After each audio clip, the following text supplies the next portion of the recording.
You know what's fascinating about religious history?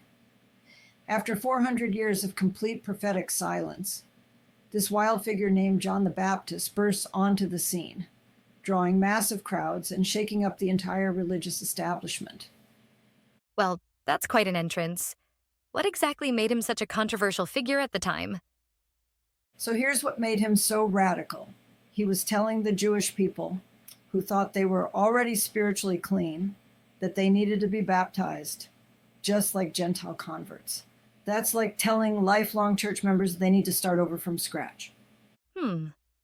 And I imagine the religious authorities weren't too happy about someone challenging their authority like that. You know what's really interesting?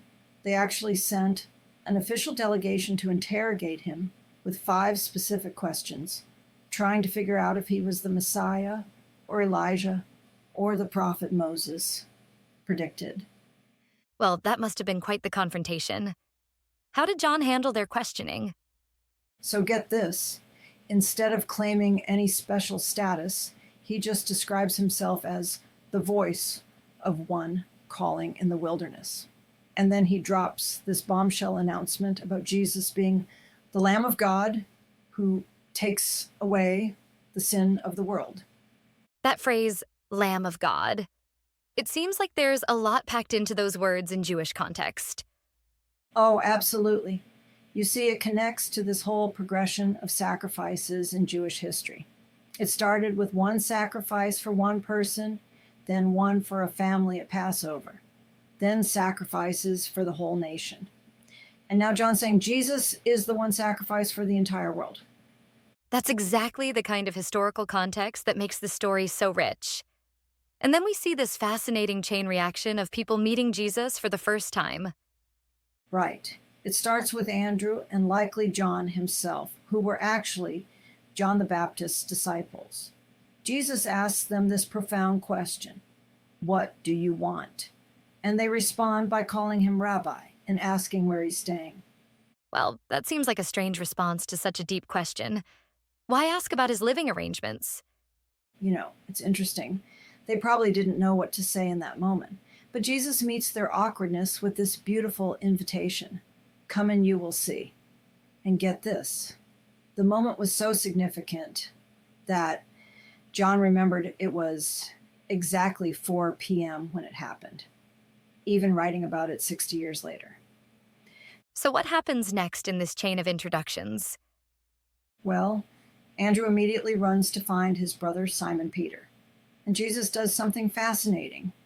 He looks at Peter with this penetrating gaze and gives him a new name, meaning rock. It's like Jesus saw not just who Peter was, but who he would become. That's such a powerful image, seeing someone's future potential rather than just their present reality. And then we get to my favorite encounter. Nathaniel, this skeptical guy who basically scoffs, can anything good come from Nazareth? But instead of arguing, Philip just says, come and see, which becomes this beautiful pattern for how faith spreads. Well, that's quite different from how we often try to convince people today, with arguments and apologetics. Exactly. And when Nathaniel meets Jesus, something extraordinary happens. Jesus reveals he saw Nathaniel under a fig tree earlier, demonstrating this supernatural knowledge that completely transforms Nathaniel's skepticism into belief. That personal touch seems to be a recurring theme, Jesus meeting each person exactly where they are. You know what's remarkable? Each encounter is totally unique.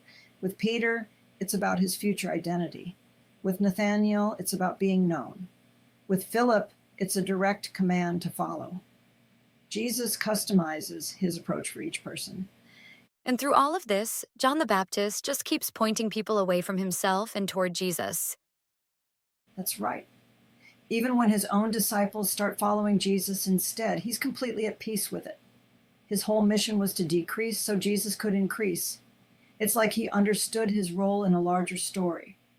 Speaking of larger stories, how does this pattern of personal encounters and invitations translate to today?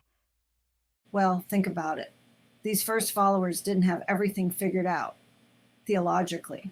They just had a personal encounter with Jesus and couldn't help sharing it.